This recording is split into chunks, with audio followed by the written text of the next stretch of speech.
بالله العلي العظيم.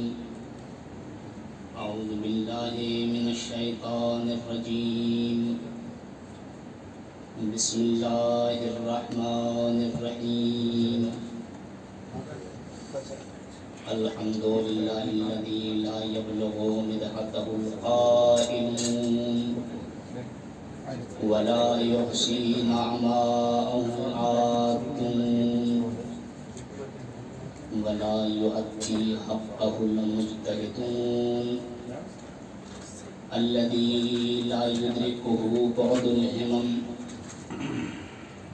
ولا يناله غوص الفتن الذي ليس لصفته حد معدود ولا نعت موجود ولا وقت معدود ولا أجل ممدود فطر الخلائق بقدرته ونشر الرياح برحمته ووطد بالصخور ميدان أرضه والصلاة والسلام والتحية والإكرام على سيدنا أصل ما في الوجود سر الله في كل موجود على نقطة دائرة الوجود صاحب لواء الحمد والمقام المحمود مولانا ومولا الثقلين جد الحسن والحسين أبي القاسم محمد اللهم صل على محمد وعلى أهل بيته الطيبين الطاهرين المعصومين المظلومين ولعنة الله على أعدائهم أجمعين. رب اشرح لي صدري ويسر لي أمري واحلل عقدة من لساني يفقهوا قولي. أما بعد فقد قال الله تبارك وتعالى وقوله الحق وهو أصدق الصادقين. بسم الله الرحمن الرحيم. ولله يسجد ما في السماوات وما في الأرض من دابة والملائكة وهم لا يستكبرون. صلوات اللهم صل على محمد وعلى محمد.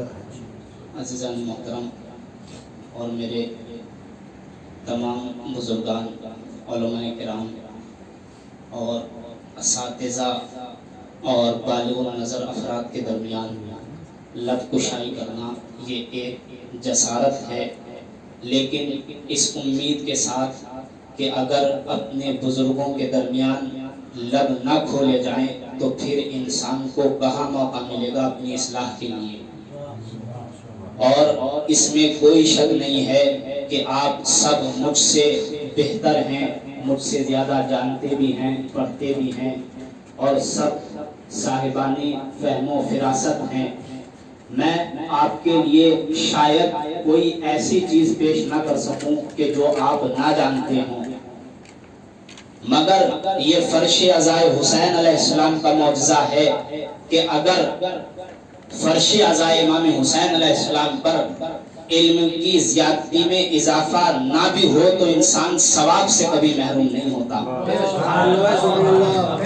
یہ معجزہ ہے اور ہم اسی لیے فرش امام حسین علیہ السلام بچھاتے ہیں کہ وہ ذکر جو صدیوں سے ہوتا چلا آ رہا ہے، کہ جس ذکر کے لیے قرآن یہ کہہ رہا ہے کہ تم بار بار اس ذکر کو کرو، اس لیے کہ اسی ذکر سے مومنین کا فائدہ ہوتا ہے. اگرچہ بار بار اس ذکر کو کیا جائے جس طرح اللہ نے قرآن مجید کی آیتوں کے اندر یہ معجزہ رکھا ہے کہ قرآن کی آیتوں کو جب جب تلاوت کیا جائے، جب جب پڑھا جائے تو اس کی معجز نمائی ہر انسان کے ذہن پہ طاری ہو جاتی ہے. تو اسی طریقے سے اللہ نے ان ذوات مقدسہ کو بھی یہ معجزے عطا کیے ہیں کہ ان کے کلام بھی اپنی معجز نمائی میں اسی طریقے سے ہیں کہ جب جب ان کا کلام کیا جائے تو اس سے قرآن کی آیتوں کی خوشبو آتی ہے.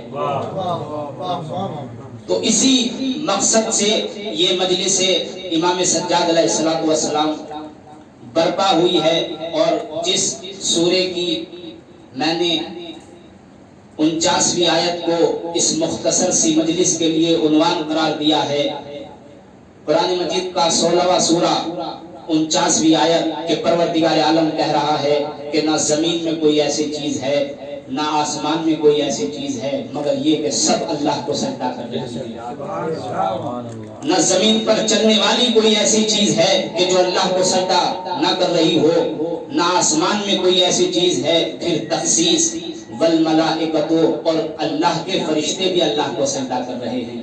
یہ قرآن کی بلاغت ہے کہ جب سب چیزیں سجدہ کر رہی ہیں پھر بھی ملائکہ کا الگ سے ذکر کیا جا رہا ہے۔ کیوں؟ اس لیے کہ ملائکہ کی عبادت کا یہ عالم ہے، جو سجدے میں ہے وہ سجدے میں ہے، جو رکوع میں ہے وہ رکوع میں ہے، جو جس ذکر میں عبادت میں ہے وہ مصروف ہے، اس لیے ملائکہ کا الگ سے ذکر ہوا۔ اور جب یہ سجدہ کرتے ہیں تو وہ ہم لا یستکبرون، اب یہ تکبر نہیں کرتے، اب یہ گھمنڈ نہیں کرتے، اللہ کے سامنے استکبار نہیں کرتے، یا اپنے آپ کو اللہ کی بارگاہ میں بہت زیادہ بڑا پیش نہیں کرتے، یا ترجمے کو اور بدلوں کہ یہ اللہ کے سامنے اپنے آپ کو ان ہستیوں سے نہیں ملاتے جن کو اللہ نے بڑا بنایا ہے۔ صلوات پڑھیں بر محمد اللہم صلی علی محمد وعلی محمد۔ قرآن مجید کی آیت ہے کہ ہر چیز اللہ کو سجدہ کر رہی ہے۔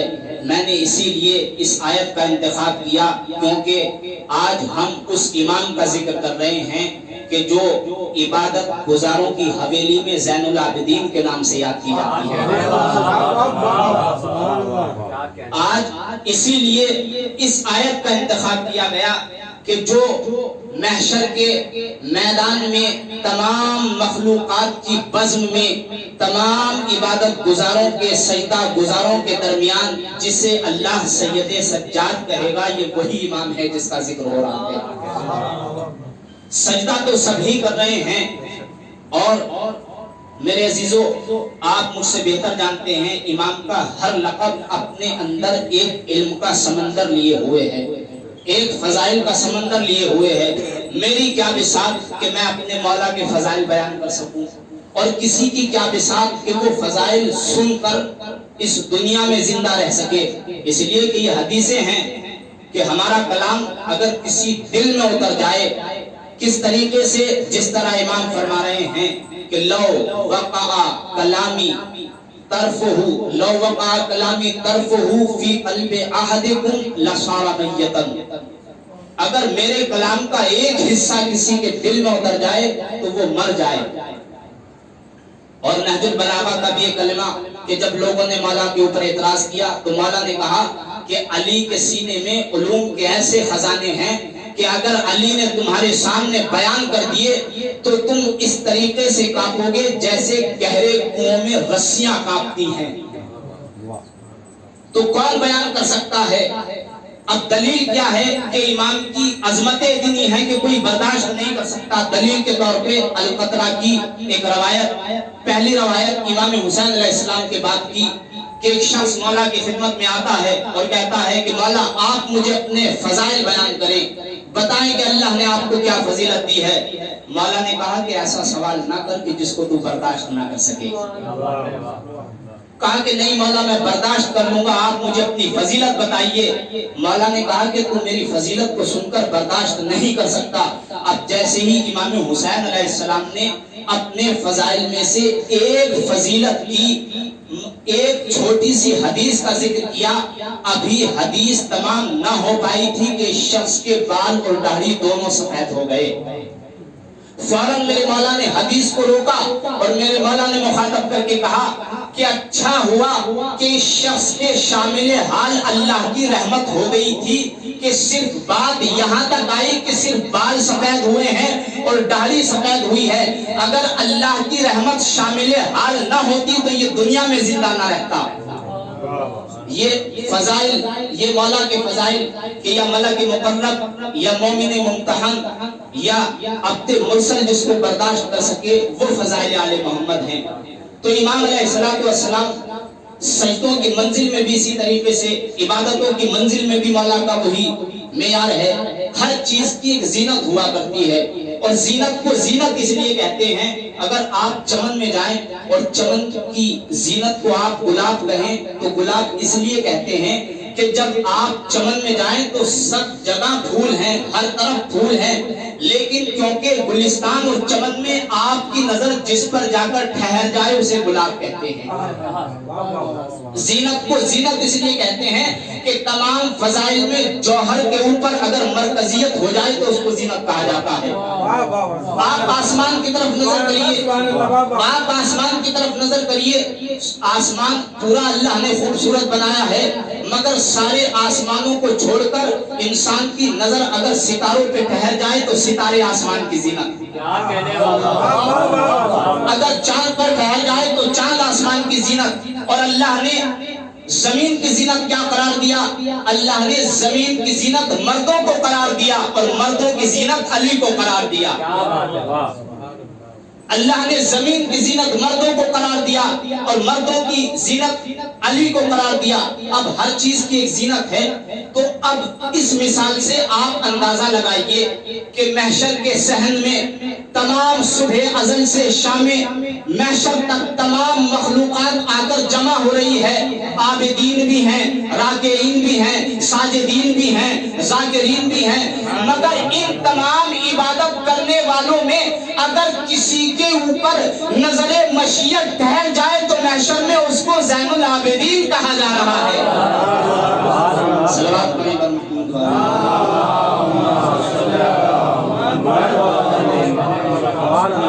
اس لیے زینت کہا جاتا ہے کہ سمجھ میں آئے کہ عابدین کی زینت اگر سید سجاد ہیں تو اس کا مطلب کیا ہے۔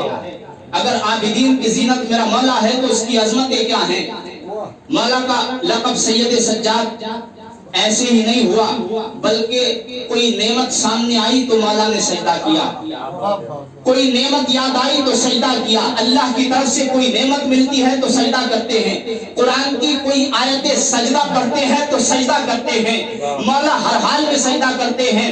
اور میرے مولا نے ایک پیغام دیا، اگر دو لڑے ہوئے مومنین کے درمیان اصلاح کرا دیتے ہیں تو اللہ کی اس نعمت کے اوپر سجدہ کرتے ہیں، اس نعمت کے اوپر۔ اور مولا صادق علیہ السلام سے روایت ہے کہ اتنا سجدہ کیا کہ سمیل سجادوں پہ کثرت سجود ہی، کہ اتنا سجدہ کیا، اتنا سجدہ کیا، اللہ نے کثرت سجود کی وجہ سے سید سجاد بنا دیا۔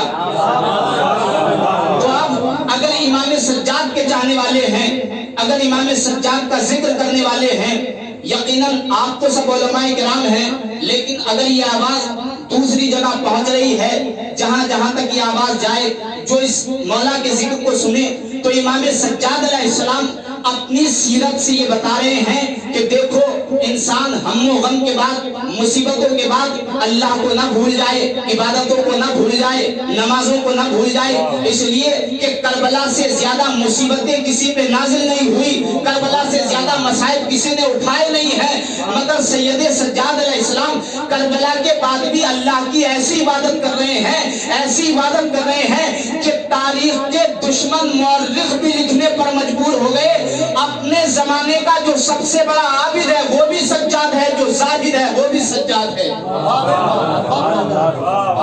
تو کربلا کے بعد مولا پہ کوئی ایک مصیبت نازل نہیں ہوئی، بلکہ اتنی مصیبتوں کے باوجود مولا نے اتنی عبادتیں کی۔ عالم یہ ہے کہ مولا شب و روز میں 1000 نماز ادا کر رہے ہیں۔ جو آج یہ کہتے ہیں کہ قبلہ مصروفیت کی وجہ سے نماز ادا نہیں کر پائے، مصروفیت اتنی زیادہ ہے، تو آئیے کیا آپ کے پاس امام سجاد سے زیادہ مصروفیت ہے؟ کیا آپ ہم و غم میں امام سید سجاد سے زیادہ مبتلا ہیں؟ لیکن پھر بھی جناب سید سجاد نے محنت کی ہے، کھیتی کی ہے، باغوں میں کھجورے کے درختوں کو پانی دیا ہے۔ مولا کے ایک باغ ہے، 500 درخت ہیں، اور ہر درخت کے نیچے میرا مولا 2 رکعت نماز ادا کر کے بتا رہا ہے کہ سید سجاد کے ماننے والے وہ ہیں کہ جن کے کام ان کو اللہ کی عبادت سے نہیں روک سکتے، اللہ کی عبادت سے، اس لیے کہ اللہ نے قرآن میں ذکر یہی کیا ہے مومنین کا کہ مرد حقیقت میں ہے ہی وہ کہ جن کو ان کے دنیاوی کام عبادت سے نہ روک سکیں۔ امام سجاد علیہ السلام کتنا پرآشوق دور گزرا ہے کربلا کے بعد مولا سجاد کا، زمین کو ختم ہو جانا چاہیے تھا، آسمان کو فنا ہو جانا چاہیے تھا کربلا کے بعد، مگر کیوں باقی رہا آسمان، کیوں زمین رکی رہی؟ شاید اسی وجہ سے رکی رہی ہو، اس لیے کہ آسمان تو ختم ہو جاتا اگر زمین کربلا پہ حسین کا آخری سجدہ نہ دیکھتا۔ حسین علیہ السلام کے آخری سجدے کے احترام میں آسمان اپنی جگہ پر رکا رہا، اور یہ زمین حسین کے آخری سجدے کے احترام میں اپنی جگہ پر رکی رہی، اس لیے کہ پروردگار عالم نے بھی تو یہ وعدہ کیا ہے کہ جو ہمیں یاد رکھے گا ہم اس کو یاد رکھیں گے۔ تو اب حسین علیہ السلام نے کربلا کے میدان میں اللہ کو ایسا یاد کیا کہ ساری دنیا آج خدا کا نام لے رہی ہے، حسین کا ذکر کر رہی ہے۔ تو اس لیے بھی کربلا کے بعد دنیا کو باقی رکھنا ضروری تھا، تاکہ پروردگار قیامت تک دنیا کو یہ بتا سکے کہ حسین کسے کہتے ہیں، تاکہ اللہ یہ بتا سکے کہ حسین کسے کہتے ہیں۔ امام سجدہ کر رہے ہیں، اور سجدوں کا یہ عالم ہے، چاہے یہاں پر پہلے علی ہوں تو بھی سجدوں کا عالم یہ ہے، چاہے دوسرے علی ہوں۔ سجدہ شکر تاریخ میں سب سے پہلے جس نے کیا اس کو علی ابن ابی طالب کہا جاتا ہے۔ میرے مولا نے پہلا شکر کا سجدہ کیا، پھر تمام کلمہ گویوں میں یہ سنت ہو گئی کہ اللہ کو شکر کا سجدہ کیا جائے۔ میرے مولا نے سب سے پہلا شکر کا سجدہ کیا، اب اس کے بعد آج اگر ساری امت اللہ کو شکر کے سجدے کر رہی ہے تو پھر علی کے فضائل ذہن میں رکھے کہ یہ کسی اور کی سنت نہیں ہے، بلکہ یہ اسی علی کی سنت ہے کہ جس کی ولایت کا رسول نے غدیر میں اعلان کیا تھا۔ تو مولا نے سجدہ کیا، اور امام سجاد علیہ السلام اپنے اس منزل کو آگے بڑھا رہے ہیں۔ کربلا کے بعد مدینے کا دور دیکھیں، 38 ہجری سے 40 ہجری تک مولا کا دور اپنے دادا علی مرتضیٰ کے زمانے میں گزرا۔ اس کے بعد 40 ہجری سے 50 ہجری تک امام حسن علیہ السلام، امام حسین علیہ السلام کے دور میں مولا نے زندگی گزاری۔ 50 سے 61 ہجری تک مولا امام حسین علیہ السلام کے زیر سایہ رہے، پھر مولا نے 35 سال اکیلے بسر کیا ہے۔ اور کس طریقے سے ہدایت کر رہے ہیں، حضرت آدم علیہ السلام سے لے کر کربلا تک کوئی ایسا زمانہ نہیں جو ہدایت کا اس سے سخت ترین زمانہ ہو، دین کے پہنچانے کا اس سے سخت ترین زمانہ ہو، مگر دین کو ایسے پہنچایا۔ آج اگر 1400 برس کے بعد بھی ہم اپنے مولا کی دعاؤں کو پڑھتے ہیں تو ایسا لگتا ہے کہ آج ہی میرے مولا ہم سے کلام کر رہے ہیں۔ ہدایت کا یہ عالم ہے، یہ صحیفہ سجادیہ کہ جو اپنے معنی بیان کرنے میں قرآن مجید کی آیتوں کی خوشبو اپنے دامن میں لیے ہوئے ہے۔ یہ صحیفہ سجادیہ جس کو زبور آل محمد کہا جا رہا ہے، کہیں انجیل اہل بیت کہا جا رہا ہے، یہ صحیفہ سجادیہ کہ جب آیت اللہ مرعشی نے مصر کے ایک شیخ طنطاوی کو یہ کتاب ہدیہ کی تو اس نے بے ساختہ صحیفہ سجادیہ کو پڑھنے کے بعد کہا کہ دونا کلام الخالق و فوقا کلام المخلوق، کہ یہ کتاب کوئی اور کتاب نہیں ہے بلکہ قرآن کے بعد تمام مخلوقات کے کلام میں جو سب سے افضل ہے یہ وہی صحیفہ سجادیہ۔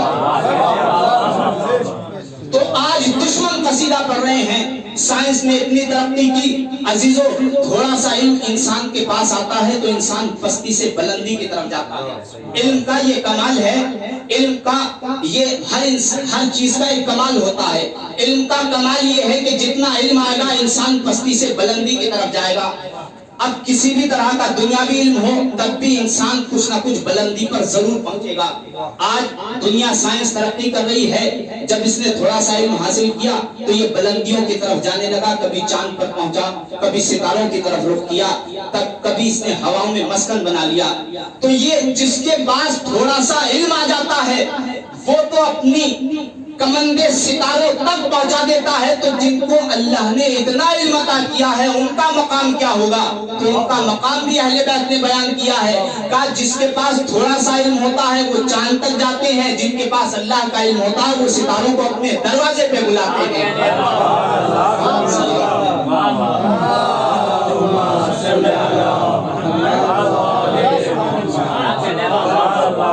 یہ صحیفہ سجادیہ آج اگر اس کی صحیح طریقے سے مجھے معرفت ہو جائے یا جو بھی اس معرفت میں اپنے آپ کو شامل کرنا چاہتا ہے، اگر مجھے میرے مولا کے کلام کی معرفت ہو جائے تو پھر مجھے کسی کے یہ بتانے کی ضرورت نہیں ہے کہ اللہ کی حمد کیسے کی جاتی ہے۔ صحیفہ سجادیہ کی اگر معرفت ہو جائے تو یہ بتانے کی ضرورت نہیں ہے رسولوں پہ صلوات کیسے بھیجی جاتی ہے۔ صحیفہ سجادیہ کی معرفت اگر ہو جائے تو یہ بتانے کی ضرورت نہیں ہے کہ فرشتوں کے اوپر درود کیسے بھیجا جاتا ہے۔ صحیفہ سجادیہ کی اگر معرفت ہو جائے تو یہ بتانے کی ضرورت نہیں ہے کہ انسان کو غم کے وقت کون سی دعا کرنی چاہیے، بارش کے نازل کرانے کے لیے کون سی دعا کرنی چاہیے، قرض سے ادائیگی کے لیے کون سی دعا کرنی چاہیے۔ صحیفہ سجادیہ کی اگر معرفت حاصل ہو جائے تو یہ بتانے کی ضرورت نہیں ہے کہ باپ کا حق کیسے ادا کیا جاتا ہے، بھائی کا حق کیسے ادا کیا جاتا ہے، ماں کا حق کیسے ادا کیا جاتا ہے، پڑوسیوں کا حق کیسے ادا کیا جاتا ہے، اپنے معبود کا حق کیسے ادا کیا جاتا ہے، اپنے غلاموں کا حق کیسے ادا کیا جاتا ہے، بلکہ معرفت صحیفہ سجادیہ ہو جائے تو تمام حقوق آپ کے سامنے پیش کر کے یہ کتاب بتائے گی کہ اللہ نے کس کا کیا حق کس کی گردن پر رکھا ہے۔ آج اگر دنیا کے کسی بھی مذہب کے سامنے، دنیا کے کسی مذہب کے سامنے اپنی کوئی کتاب آپ پیش کریں تو اس سے عظیم علماء کا یہ تجربہ ہے کہ جب جس نے کسی غیر مذہب کو ہدیہ کی ہے تو یہی صحیفہ سجادیہ ہدیہ کی ہے، اس لیے کہ جب انسان اس میں حقوق پڑھتا ہے اور اس میں ایسی ایسی دعائیں پڑھتا ہے تو اسے پتا چلتا ہے کہ سائنس جہاں ہزاروں سال ترقی کرنے کے بعد بھی آج تک نہیں پہنچی، یہ تو اس دعا کے ایک جملے میں وہ شیعوں کا امام اس وقت فرما کر گیا ہے۔ آج سائنس اس لیے پریشان تھی، زمین سے اٹھ کر جب راکٹ آسمان کی طرف چلا تو اسے یہ نہیں معلوم تھا کہ اس کی روشنی میں رفتار کچھ الگ ہو جاتی ہے، اندھیروں میں رفتار کچھ الگ ہو جاتی ہے۔ سائنسدانوں کو یہ معلوم نہ تھا کہ روشنی میں رفتار الگ کیوں ہوتی ہے، اندھیروں میں رفتار الگ کیوں ہوتی ہے، وہ تو اس وقت پتا چلا جب ایک علی کا چاہنے والا انہی کے درمیان اس کتاب کا مطالعہ کر رہا تھا، اور اس نے مطالعہ کرتے میں جب اس سائنسدان نے آ کر اس سے پوچھا کہ یہ بتاؤ تم کون سی کتاب پڑھ رہے ہو، کہا کہ میں اپنے مولا کا ایک صحیفہ پڑھ رہا ہوں، کہا کہ کیا پڑھ رہے ہو، کہا کہ میں پڑھ رہا ہوں سبحانکا سبحانکا تعلم وزن الظلمت والنور، سبحانکا تعلم وزن الظلمت والنور، قسم خدا کی قیامت تک انسانی ذہنوں میں یہ سوال بھی پیدا نہ ہوتا اگر میرے مولا نہ فرماتے کہ اندھیروں کے اندر بھی وزن ہوتا ہے، نور کے اندر بھی وزن ہوتا ہے۔ میرے مولا نے بتایا کہ پروردگار پاک و پاکیزہ ہے تیری ذات کہ تو روشنی کے وزن کو بھی جانتا ہے، اندھیرے کے وزن کو بھی جانتا ہے۔ بس ایک مرتبہ چلا کر یہ سائنسداں کہتا ہے ارے جس کی ہم سینکڑوں سال سے کھوج کر رہے ہیں وہ تو تمہارے ایک جملے کے اندر مل جاتا ہے کہ اس کا مطلب اندھیروں میں ایک وزن پایا جاتا ہے، روشنی میں ایک وزن پایا جاتا ہے۔ تو یہ میرے مولا کا کلام ہے جو آج ساری دنیا جس کے علم سے استفادہ کر رہی ہے۔ مولا کی یہ دعا سبحانکا تعلم ما فی قعر الماء، پاکیزہ ہے تیری ذات کہ تو پانی کی گہرائیوں میں جانتا ہے کہ کیا ہے۔ سبحانکا تسمع انفاس الحیتان فی قعور البحار، پاکیزہ ہے تیری ذات تو سمندر کی گہرائیوں میں مچھلیوں کے سانس لینے کی آواز تک کو سن لیتا ہے۔ ابھی دنیا کو یہ بھی نہیں معلوم تھا کہ سمندر کی کتنی گہرائی ہے اور کتنی مخلوق ہے۔ میرے مولا فرما رہے ہیں گہرائی بھی ہے، مخلوق بھی ہے، اور صرف اتنا نہیں، میرا خدا وہ ہے جو ان کے سانس کی آواز کو سن لیتا ہے۔ سبحانک تعلم وزن السماوات، پاکیزہ ہے تیری ذات کہ تو آسمانوں کے وزن کو جانتا ہے۔ سبحانک تعلم وزن الارضین، پاکیزہ ہے تیری ذات کہ تو زمین کے وزن کو جانتا ہے۔ سبحانک تعلم وزن الشمس والقمر، پاکیزہ ہے تیری ذات تو سورج کے وزن کو بھی جانتا ہے اور چاند کے وزن کو بھی جانتا ہے۔ سبحانک تعلم وزن الفیء والہوا، پاکیزہ ہے تیری ذات کہ تو سائے کے وزن کو بھی جانتا ہے، ہواؤں کے وزن کو بھی جانتا ہے۔ صلوات پڑھیں بر محمد۔ اب میرے مولا تسبیح کرتے جا رہے ہیں۔ زہری سعید بن مسیب سے روایت کرتا ہے اسی دعا کے اندر صحیفہ سجادیہ کی 50ویں دعاؤں کے بعد یہ مولا کی دعا ہے جو تسبیح کے اوپر مشتمل ہے۔ زہری سعید بن مسیب سے کہتا ہے کہ میرے مولا جب یہ تسبیح کرتے جا رہے تھے تو اس وقت مولا نے فرمایا کہ یہ وہ تسبیح ہے کہ جو سب سے عظیم تسبیح ہے، اور اس تسبیح کے لیے پیغمبر صلی اللہ علیہ وآلہ وسلم نے فرمایا ہے یہ اتنی عظیم تسبیح ہے، لا تبقت ذنوب ما حادت تسبیح، اگر اس تسبیح سے اللہ کو پکارا جائے تو کوئی گناہ باقی نہیں رہتا ہے۔ اور یہ تسبیح کون سی تسبیح ہے؟ انسان اس تلاش میں ہے کہ اللہ کا اسم اکبر مل جائے، اللہ کا اسم اعظم مل جائے۔ اب ضماد معصوم سے یہ سند مل رہی ہے، مولا فرماتے ہیں یہ تسبیح کوئی اور تسبیح نہیں ہے بلکہ اللہ کا جو اسم اکبر ہے وہ یہی تسبیح ہے۔ اور اللہ نے حضرت جبریل کو خلق کرنے کے بعد جس تسبیح کا الہام کیا کوئی اور نہیں ہے، وہ یہی تسبیح ہے جس سے امام سجاد دعا کر رہے ہیں۔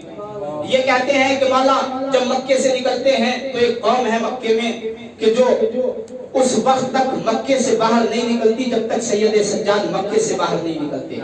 کہتا ہے سعید بن مسیب کہ یہ قوم نکلی، امام نکلے، میں بھی امام کے ساتھ نکلا۔ اب ہم ایک صحرا میں پہنچے، میرے مولا نے ایک جگہ پر قیام کیا، ایک منزل پر رکے، 2 رکعت نماز پڑھی، وَسَبَّحَ فِي سُجُودِهِ هَذَا التَّسْبِيحَ، اور مولا نے اسی تسبیح کو سجدے میں پڑھا۔ اب کہتا ہے کہ جیسے ہی مولا نے اس تسبیح کو سجدے میں پڑھا تو کوئی فلا شجر ولا مدر، کوئی ایسا شجر نہ تھا، کوئی ایسا ثمر نہ تھا جو ایمان کے ساتھ اللہ کی تسبیح نہ کر رہا ہو، ایمان کے ساتھ اللہ کی تسبیح نہ کر رہا ہو۔ اس لیے کہ یہ معصوم زبانیں ہیں، جب یہ اللہ کی تسبیح کرتی ہیں تو یسبح للہ ما فی السماوات و ما فی الارض، کائنات کا ذرہ ذرہ اللہ کی تسبیح کرتا ہے۔ اس لیے کہ اثر اس وقت ہوتا ہے جب انسان اس کے اوپر عمل بھی کر رہا ہو، اس تسبیح کو بیان بھی کر رہا ہو۔ تو آپ اندازہ تو لگائیں اگر تسبیح کی تبلیغ کرنے والا سید سجاد جیسا عالم دین ہو تو کائنات کا ذرہ ذرہ تسبیح کیوں نہیں کرے گا؟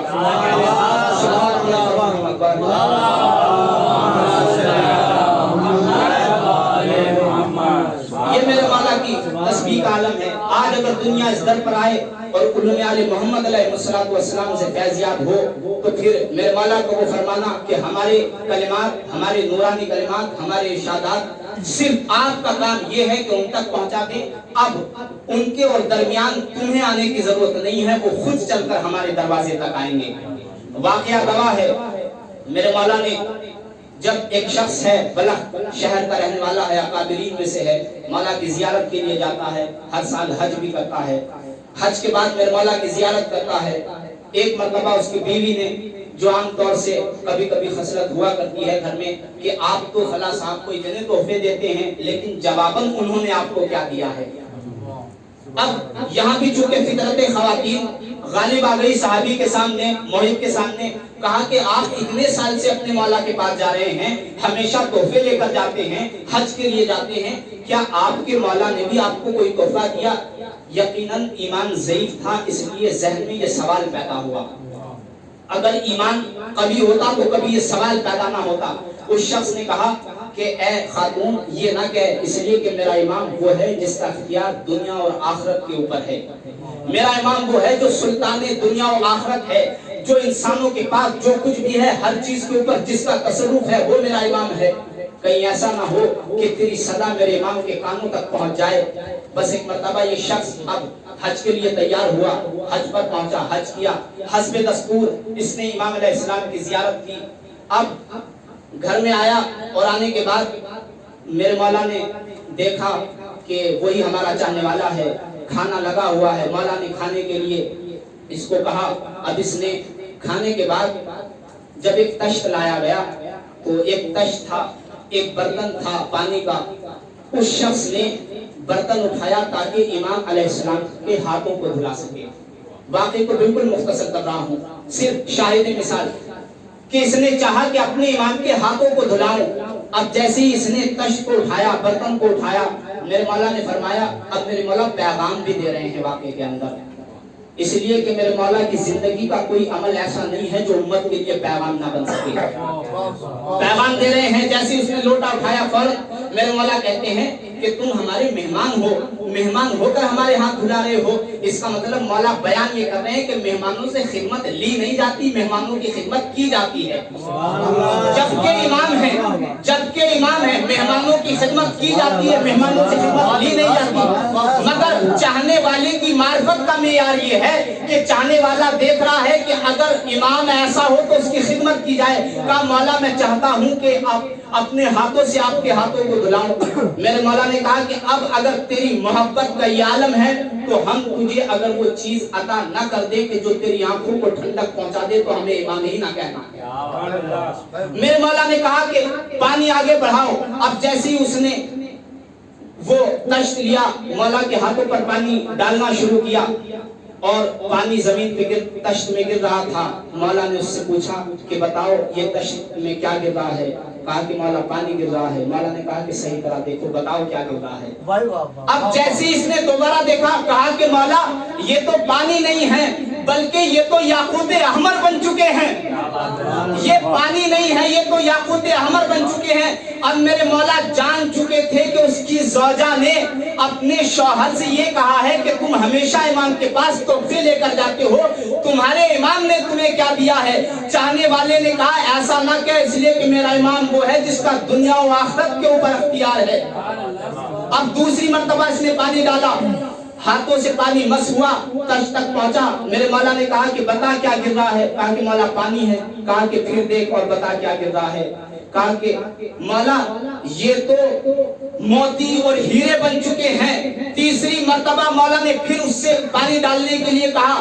اب جب تشت پورا بھر گیا تو مولا نے پھر تیسری مرتبہ کہا کہ بتا تشت میں کیا گر رہا ہے؟ کہا کہ مولا پانی. کہا کہ دیکھ, دوبارہ دیکھ کیا ہے؟ کہا کہ مولا یہ سفید موتیوں میں تقسیم ہو گیا ہے, سفید موتی بن گئے ہیں. اب یہ شخص فوراً امام کے قدموں پر گر جاتا ہے اور مولا کے قدموں کو چوم کر کہتا ہے مولا مجھے معاف کر دیجئے گا. میرے مولا نے کہا کہ جا کر اپنی بیوی سے کہنا اور ہماری طرف سے معذرت کرنا کہ تمہارے تحفوں کے مقابلے میں ہمارے پاس دینے کے لیے کچھ نہیں ہے, بس یہ چھوٹا سا تحفہ قبول کر لینا.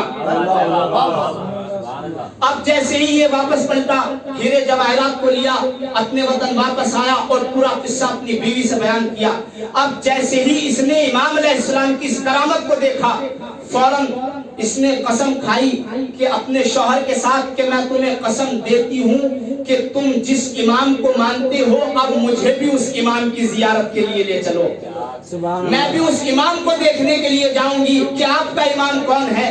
اب جیسے اس نے اپنے دل میں تمنا کی امام کی زیارت کی, آئندہ سال حج کے لیے تیار ہوئے. اس نے اپنی بیوی کو ساتھ لیا. اب اتفاق ایسا ہوا کہ جب مدینہ جا رہے تھے تو مدینے کے راستے میں اس کی بیوی بیمار ہوئی اور انتقال کر گئی. اب یہ انسان شرمندہ ہے, کس طرح مولا کے پاس جاؤں. خیر مولا کی خدمت میں پہنچا, سر جھکا کر میرے مولا سے اس نے کہا کہ مولا میری بیوی آئی تھی, آپ کی زیارت کے لیے آئی تھی, مگر راستے میں اس کا انتقال ہو گیا ہے, مر گئی ہے. مولا نے 2 رکعت نماز پڑھی, اللہ کی بارگاہ میں دعا کی اور جا کر کہا کہ جاؤ خیمے سے اپنی بیوی کو بلا کر لے آؤ. کہتا ہے مولا وہ مر چکی ہے. کہا کہ جاؤ خیمے میں جا کر دیکھو. اب جو اس چاہنے والے نے دیکھا تو خیمے میں وہ بیوی جو مر چکی تھی صحیح و سالم بیٹھی ہوئی ہے اور کسی انتظار میں ہے کہ شوہر آئے, امام کی دعوت آئے تو امام کی زیارت کے لیے جائے. اب جیسے اس چاہنے والے نے اپنی بیوی کو دیکھا فوراً تعجب میں پڑ گیا, حیران ہو گیا. کہا کہ یہ بتا کہ تمہیں زندگی کس طریقے سے ملی, اللہ نے تمہیں زندہ کیسے کیا؟ کہا کہ ماجرا کچھ اس طرح تھا کہ جب میری روح قبض ہو گئی, ملک الموت میرے پاس آیا, روح کا فرشتہ میرے پاس آیا تو میں نے دیکھا کہ اس نے میری روح قبض کر لی تھی, آسمان کی طرف لے جانے ہی والا تھا کہ ایک جوان آیا اور جیسے ہی ملک الموت نے اس جوان کو آتے ہوئے دیکھا فوراً ملک الموت اس جوان کے قدموں میں گر کر اس جوان کے بوسے لینے لگا. ملک الموت اور کہا السلام علیکہ یا حجت اللہ, السلام علیکہ یا حجت اللہ. اس نے اس جوان کو یہ کہہ کر سلام کیا اور اس کے بعد اس جوان نے کہا اے ملک الموت اس زائرہ کی, اس خاتون کی روح اس کے جسم میں واپس کر دے. کیا تجھے معلوم نہیں ہے کہ یہ میری زیارت کے لیے آ رہی ہے؟ میں نے اللہ سے دعا کی ہے کہ پروردگار عالم اس کی 30 سال کی زندگی میں اضافہ کر دے, اور ایسے ہی زندگی نہیں بلکہ قرآن نے جسے حیاتن طیبہ کہا, مولا نے وہ حیات طیبہ اس کے لیے مانگی, اس لیے کہ جو امام کی محبت میں مر جاتا ہے اسے حیات طیبہ ملتی ہے. میرے مولا نے حیات طیبہ مانگی. اب جب اس بیوی نے یہ بیان کیا، اب امام علیہ السلام کی خدمت میں آئے اور آ کر صحابیوں کا مجمع تھا، رسول کے امام کے چاہنے والے بیٹھے ہوئے تھے، یہ شخص اپنی بیوی کو لے کر آیا۔ اس خاتون نے جیسے ہی صحابیوں کے درمیان امام علیہ السلام کو دیکھا، فوراً امام کے قدموں میں گر گئی۔ کبھی دیکھا بھی نہیں تھا، پہچانتی بھی نہیں تھی۔ شاید کسی کے ذہن میں یہ سوال پیدا ہو کہ تم نے پہچانا کیسے کہ یہی میرا مولا سید سجاد ہے؟ بس ایک مرتبہ وہ بیوی کہتی ہے، ارے تمہیں معلوم نہیں ہے، ارے روح کے فرشتے سے جس نے میری روح واپس کرائی ہے وہ کوئی اور نہیں تھا، یہی سید سجاد تھے۔ صلوات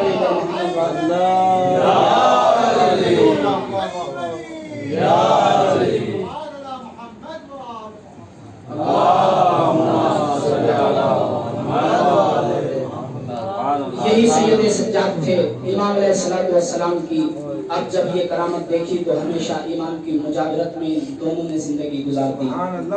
عزیزو، صرف گھر تک ہی نہیں تھی صبر اور سجدوں کی بات، صرف گھر تک ہی نہیں تھی صبر اور سجدوں کی بات، قید میں بھی شکر کا سجدہ کیا سجاد نے، قید میں بھی شکر کا سجدہ کیا سجاد نے۔ اور آج میرا یہ امام اتنا مظلوم امام ہے کہ اس کی امامت کا آغاز کچھ ایسے عالم میں ہوا میرے عزیزو۔ یہ واحد امام ہے کہ جس کی امامت کا پہلا دن اور پہلی شام شام غریبہ بنتی ہے، پہلا دن عاشور کا دن ہوتا ہے۔ یہ وہ مظلوم اور غریب امام ہے کہ جس نے امامت کے جب فرائض اس امام کی گردن پر آئے ہیں تو اس امام نے اپنی امامت میں سب سے پہلے جو منظر دیکھا وہ جلتے ہوئے خیمے دیکھے، ایک خیمے سے دوسرے خیمے میں رسول کی بیٹیوں کو جاتے ہوئے دیکھا۔ عزیزو، حمید ابن مسلم سے بھی ہے اور ایک راوی اور ہے، کہتا ہے میں نے دیکھا کہ سارے خیمے جل رہے تھے، بیویاں خیموں سے فرار ہو رہی تھی، ایک خیمے سے دوسرے خیمے میں چاہتی تھی کہ آگ سے دور ہو جائے، مگر میں نے دیکھا کہ ایک خاتون ہے جو خیمے کے دروازے پہ کھڑی ہوئی ہے، کبھی داہنی جانب دیکھتی ہے، کبھی بائیں جانب دیکھتی ہے، کبھی آسمانوں کی طرف نگاہ کرتی ہے۔ میں نے اس سے پوچھا، اے بی بی، ساری بیویاں خیموں سے دور ہو رہی ہیں، ارے تم خیموں سے دور کیوں نہیں ہوتی؟ خیمے جل رہے ہیں، آخر کون سی چیز ایسی رہ گئی ہے جو تمہیں مجبور کر رہی ہے؟ یہ بی بی کبھی خیمے کے اندر جاتی ہے، کبھی واپس آ جاتی ہے۔ بس ایک مرتبہ بی بی نے کہا، یا شیخ انا لنا علیلا فی الخیمۃ، ارے میرا ایک بیمار ہے جو جلتے خیموں میں ہے، میں کس طریقے سے اس بیمار کو اس خیمے میں چھوڑ دوں؟ اجرکم علی اللہ۔ عزیزو، آج سید سجاد کی غربت کا دن ہے، مولا کی شہادت کا دن ہے۔ عزیزو، جب ہمارے عام ذہنوں میں یہ ہوتا ہے، عام لوگوں میں یہ ہوتا ہے، غیر معصوم میں یہ ہوتا ہے، جب ان کے گھر میں کوئی مصیبت ہوتی ہے تو وہ ایک دن کے بعد، 2 دن کے بعد، 1 مہینے کے بعد بھول جاتے ہیں، اس لیے کہ جیسے جیسے زمانہ گزرتا ہے مصیبتیں کم ہو جاتی ہیں۔ مگر میرے عزیزو، معصوم کے یہاں یہ نہیں ہوتا۔ معصوم ایک منظر کو جب کبھی دیکھ لیتا ہے تو جب تک وہ رہتا ہے کبھی وہ منظر اس کی آنکھوں سے اوجھل نہیں ہوتا، وہ منظر ہمیشہ۔ اب راوی جب مولا سے مدینے میں پوچھتا تھا، مولا کب تک گریا کریے گا؟ مولا کہتے تھے کیسے گریا نہ کروں، کبھی خیموں کا منظر سامنے آ جاتا ہے، کبھی کوفے کا منظر سامنے آ جاتا ہے، کبھی شام کا منظر سامنے آ جاتا ہے۔ عزیزو، ایک عالم دین نے امام وقت کو دیکھا، امام وقت کربلا کی ایک زمین پہ بیٹھے ہوئے گریا کر رہے ہیں۔ اس عالم دین نے کہا، مولا اس زمین پہ کیوں اتنا گریا کر رہے ہیں؟ کیا یہاں آپ کے جد حسین شہید ہوئے تھے؟ کہا کہ نہیں، اگر میرے جد ہوتے تو وہ بھی ایسے ہی گریا کرتے۔ کہا مولا کیا عباس کے بازو قلم کیے گئے تھے؟ کہا کہ نہیں، اگر عباس ہوتے تو عباس بھی ایسے ہی گریا کرتے۔ کہا مولا کیا یہاں علی اکبر کے سینے میں پرچھی توڑی گئی تھی؟ امام وقت کہتا کہ نہیں، اگر علی اکبر ہوتے تو علی اکبر بھی ایسے ہی گریا کرتے۔ کہا مولا پھر کون سی جگہ ہے؟ کہا کہ ہاں ہونا صوبیت امتی زینب الکبریٰ، ارے یہ وہ جگہ ہے جہاں میری پھوپھی زینب کو اسیر بنایا گیا ہے۔ اجرکم اللہ۔ بڑی مصیبتیں ہیں عزیزو۔ علی کی یہ وہ غیرتدار بیٹی ہے کہ جس غیرتدار بیٹی کے لیے جب